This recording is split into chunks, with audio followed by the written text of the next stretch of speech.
Hello, my name is John Deedy, professor of political science at the community colleges of Baltimore County and local political analyst. Welcome to the Maryland State Politics and Government podcast on Substack. Today, I am honored to be joined with Maryland State Senator J.B. Jennings. Good afternoon. Afternoon, sir. Thanks for having me. Glad to have you aboard. My first question is, how is session going so far?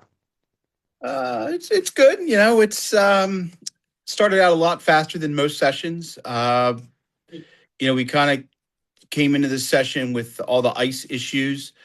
So right out of the bat, right out of the gate, we had several pieces of legislation that came right out of first reader, second reader, third reader, right on the floor within the first 2 weeks. So normally it's a slow, build up to legislation. You're not really voting things for a couple of weeks, but we were deep in a debate within the second week of session. So that kind of started us faster than normal, and it's kind of kept that same tempo the whole time. We're now basically a month to go in session, so 2/3 of it is done.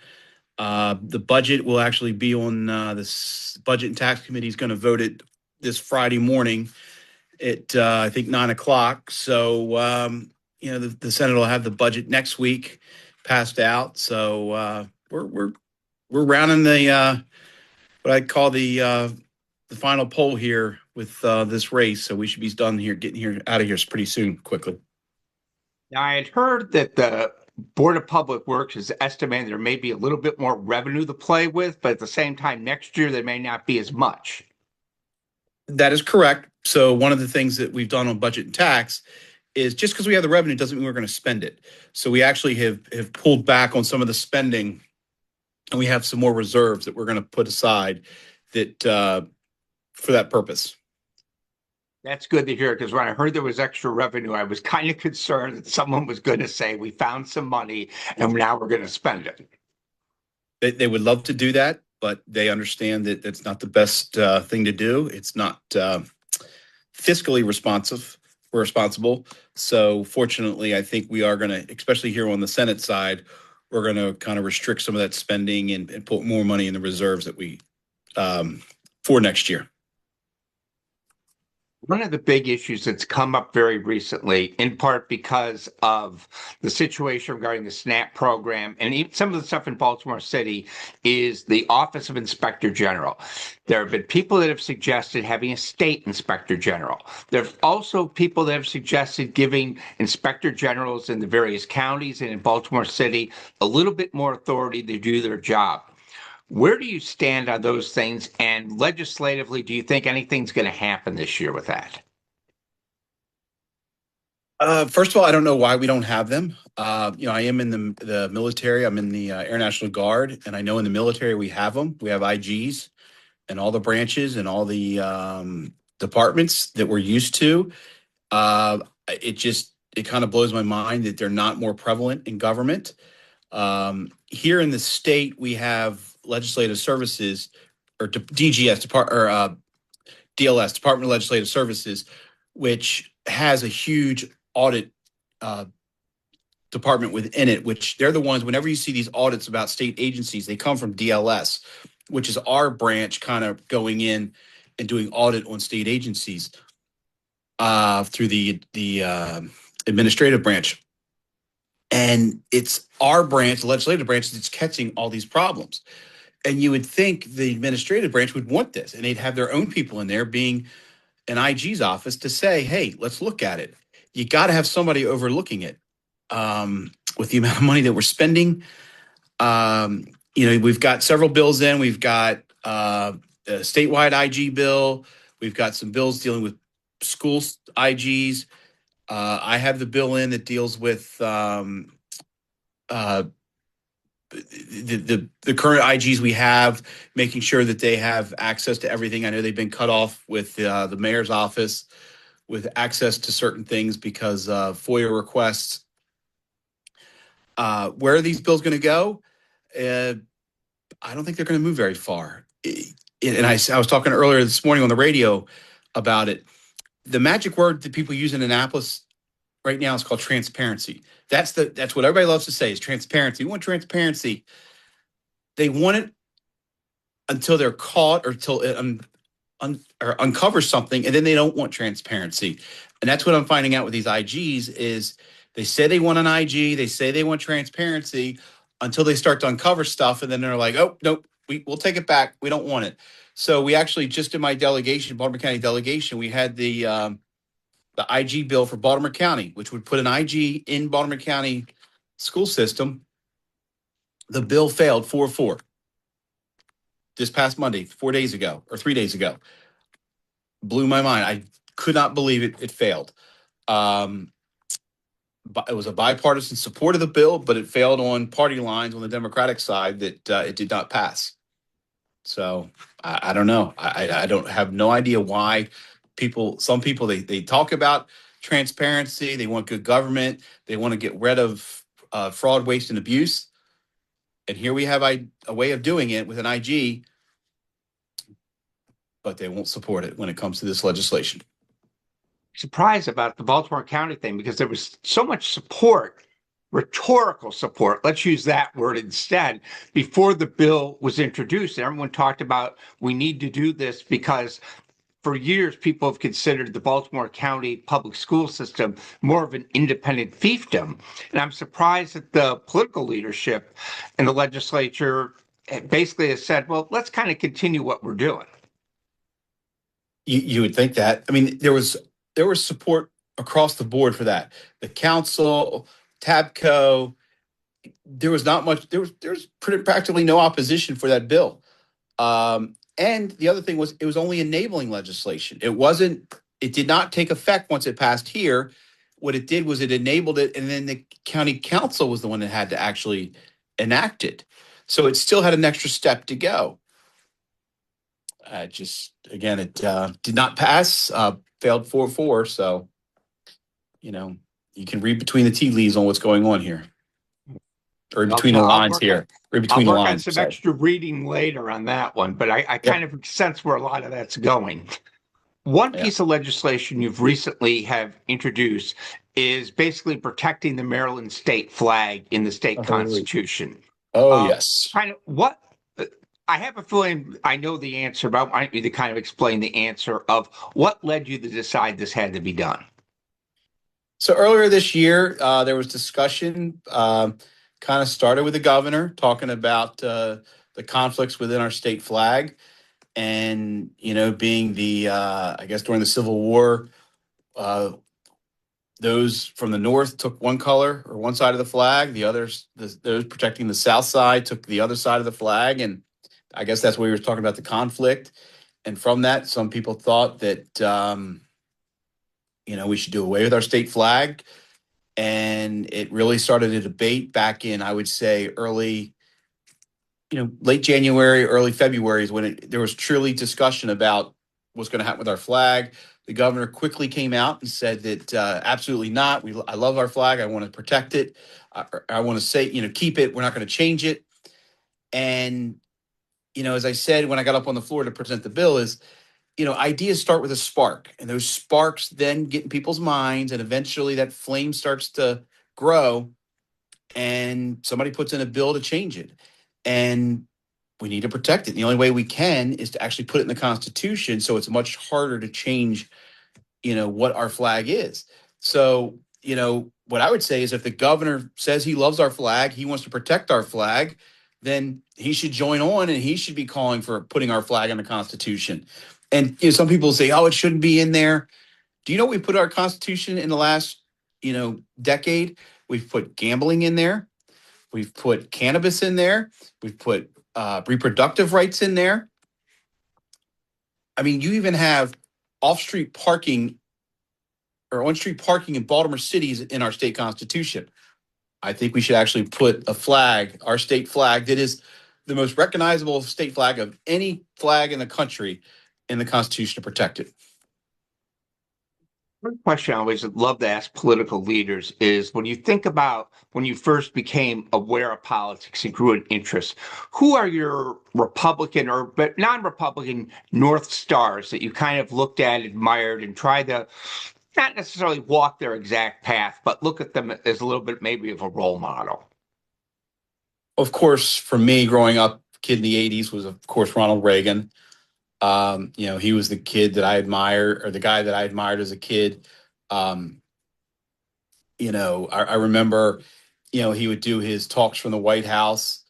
And I can remember, sitting, on the floor, in my parents' bedroom with their TV on, watching him give his talk from the White House. I remember he did it, of course, when the Challenger exploded. He did it, I think, when we bombed Libya, and he did it a couple other times. And, you just felt with him, you felt secure. He was a leader. So he was somebody I looked up to. I remember as a kid also, now, of course, he had his issues, was Richard Nixon. He was a guy that some of his policies I supported, opening of China and trade and some of the other things.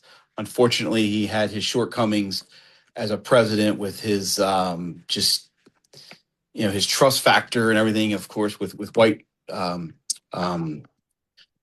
uh, uh, trying to remember the name of the scandal that he had, Watergate but scandal. Watergate, that was it. The Watergate break-in. But um, really the big one was of course Reagan. But the other one, as a kid, is elementary school, you study presidents, and Lincoln was one where studying with Lincoln and what he did was able keeping the country together. Um, and the fact that um, he stood for what was right, even though he knew so many people were against him. And I remember I had a teacher in or it was a history teacher, and he taught us that. And I remember, I think it was sixth grade, fifth or sixth grade, because it was at Carroll Manor Elementary Schools where I went to elementary school, and he talked about that. And he talked about doing the right thing. And that was the one thing that he would talk about, is how Abraham Lincoln did what he thought was right. Even though he knew it was going to cause problems, he did what was right. And that was kind of the one thing that's always been in the back of my head as I've done things as an adult is, hey, it might cause a problem, but it's what's right. And that's all that matters. And those were kind of the big people that I've always looked at. As I got older, there's other people that have influenced me. In college, I actually started as an intern and then worked on his staff, was Congressman Bob Ehrlich. Um, I worked for him for several years. I learned politics from him. I cut my teeth in it. And the real thing from him was about constituent service. Most people think of it, politics is all about what we do, on the Senate floor of passing the bills and, what I call the sexy side of the job of doing the legislative side. Nobody ever talks about the other side of, the constituent work. When people call because they have a problem, they're frustrated, there's a pothole that hasn't been filled that they just, bent a rim on, and, they're frustrated because it hasn't been filled, or they didn't get a social security check and they don't know what to do, or the state agencies causing them problems. That's what I learned from Bob Ehrlich, is that's what this job's about, is constituent service, being that in between the constituent and the government agency. And that is really where I excel, and what I tell my office, that's what we're going to do. And I'm proud of my team, because we get calls from outside the district. Other people call us saying, hey, we heard you help my friend so-and-so. Can you help us? Because my senator or my delegate won't help me. And we're always like, reluctantly, sure, we'll help, because it puts more workload on my staff, but I hate to turn people away. But it's, that's what this job's about. Tell you a little constituent service story. I knew a guy in New York who was a Democrat, who the Democrats hated, the Republicans hated, and they couldn't figure out why they couldn't beat him. And finally, someone in his office told me, because we have a constituent service policy, you call us up, we call you back in 24 hours. You send us a letter, we call you. We immediately stay in touch with you and try to work on your problem. But the fast responsiveness is what they always felt kept this guy in office for years. It it is. It works. I mean, it's sometimes we tell people, look, I'll tell them I can't help you. And we try our best to help everybody. And sometimes we'll tell them, unfortunately, this one, we're not going to be able to help you, but we're going to do our best. But in the end, we know, you kind of like shrug your shoulders like, oh man, because you just know it's going to be bad news, or, it's going to be an unfortunate answer for somebody that we just know that it's not going to work out for them. But we try our best. But as you said, you at least call them back. It's, nowadays, especially now, people hate calling places where you get a voice recording or AI, and it drives you crazy. And I mean, I hate it. Earlier today, I had to call somewhere, and that's exactly what I got, was a voice recording, and I had to work through dial this number to get here, dial this number. It took me 15 minutes to get where I needed to go, and I got so frustrated that I kept hitting zero trying to get to an operator. And that's what people hate about state agencies, is they can't get somewhere. So they call us, and that's what we do. It's all right, call us, we'll work through it. And that's what as you said, that's what people remember. I have it all the time where I'll see somebody and they'll say, hey, your office helped me. Thank you. Or I've had them before say, hey, I reached out, you couldn't help me, but thank you for trying. That meant more than anything, is at least you tried. The thing is, you talk about those phone calls. I find I do this, and there's no reason for doing it. You yell at the AI person. Oh, you do. Yes. And it's not a human being. And if it was a human being, you'd still yell, but you find you're yelling at those types of things. And my wife would tell me, well, it's not going to solve anything. You're basically yelling at an AI or a computer. I go, no, but you have to vent sometimes. You do. It makes you feel better. It makes you feel better. And now you get these robocalls calling you for, it's all this spam robocalls that you're getting that drive me crazy, that I'm yelling at them that, stop calling me. And I don't know, just technology nowadays it's good in some aspects, but it's horrible in others. I agree. Last question I want to ask is, a few weeks ago, session got a little heated, let's use that word, because of the governor's redistricting program that basically has been stopped by Senator Bill Ferguson. How would you describe Governor Moore's relationship with the Senate at this point? So first of all, I would say it was stopped by Bill Ferguson. Bill Ferguson is the one that took the heat for it. It was stopped by, the majority of the senators. Remember, if there was enough votes, that bill would have come out of committee, because whether you like it or not, they knew if they had the votes there, they could have petitioned it out of committee. Ferguson was the one that protected his senators, because the Democratic senators knew, and they know what will happen if that makes it to the courts, that the courts will overturn it, the current or whatever passes, and they will redraw the boundaries just like they did in 2002. And instead of having a 8-0 congressional map, chances are you'll get a 6-2 or even a 5-3 map. So the majority of the Democratic senators know that, and that's why they didn't want to do it. The issue is it's Bill Ferguson that was he's their leader, and he's the one that said, you know what, let me take the heat to protect them.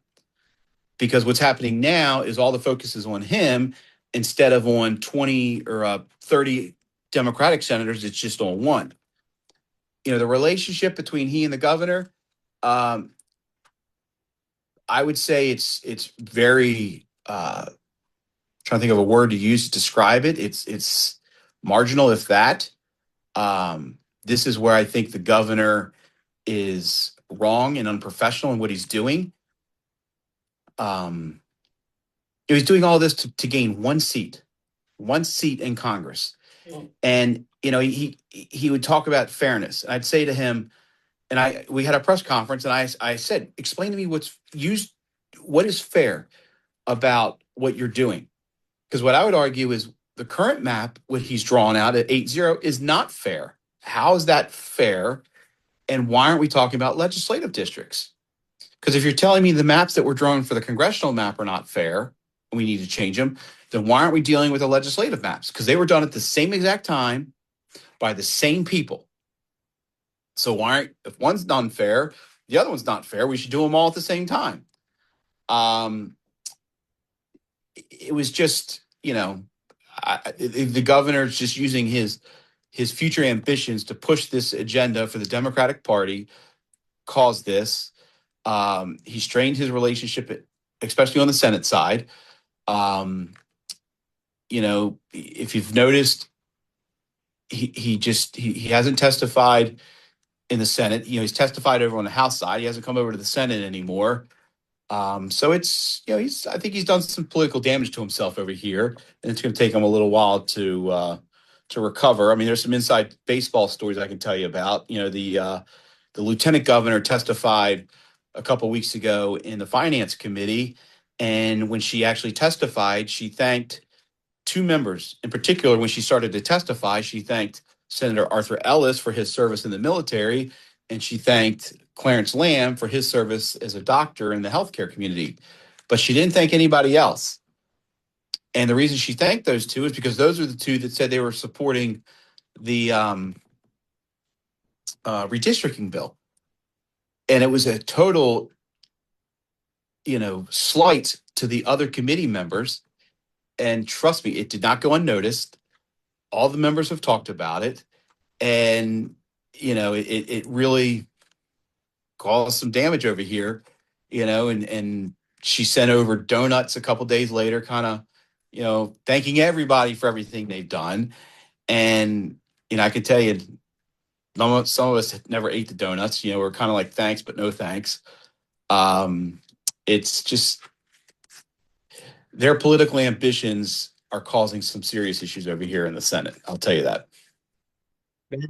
Is somewhere between unprofessional and childish what she It's, did. what she did, yes. And you should go back and look at it. I don't remember what the bill was, but she's the one that testified on it. It was in the finance committee, and you can hear her say it where she thanks those two. And actually, Senator Hershey's the one that stood up for the other members and said, Madam Lieutenant Governor, there's some other members in this committee I think you should really be thanking also for their, contributions to, the legislature and society as a whole. But as you said, it was very unprofessional. But I got to tell you, we don't see the governor anymore.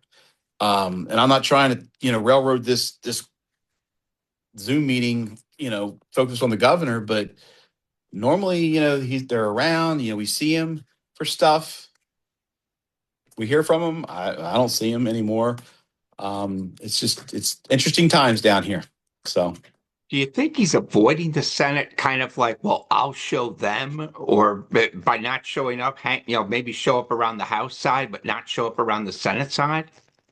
he may be, but I'll tell you this. I've been here for a few years now. He had more bills vetoed in one session, I mean, than Larry Hogan ever had. It was pitiful what we went through beginning back in December when we overrode all his vetoes. Um, I was here under Governor O'Malley. I think under O'Malley, I think maybe we overrode like one or two of his vetoes. But if you remember back in December, we came here for that special session to Oh, appoint the yes. new speaker, and we had to do the veto overrides. I mean, it was one right after another. And it just showed you that this legislature does not have, the governor does not have control of the legislature like most governors of the same party should. Um, he had a bill last year that dealt with Kerwin that would have fixed the budget issue. He got, when his team testified, they got beat up. They couldn't get it passed. His major initiatives are not passing. He's losing secretaries left and right. His secretaries, when they're coming in to testify, I mean, I had mine. His one secretary did not show up in our subcommittee for HHS. A week later, the guy resigns. He might be avoiding us, But I'll tell you this: he's not getting himself doing himself any favors. And if he wins re-election, should he's going to have a tough road in 4 years because he's going to be a lame duck governor, and you're going to have legislators who are going to say, "Hey, we're done.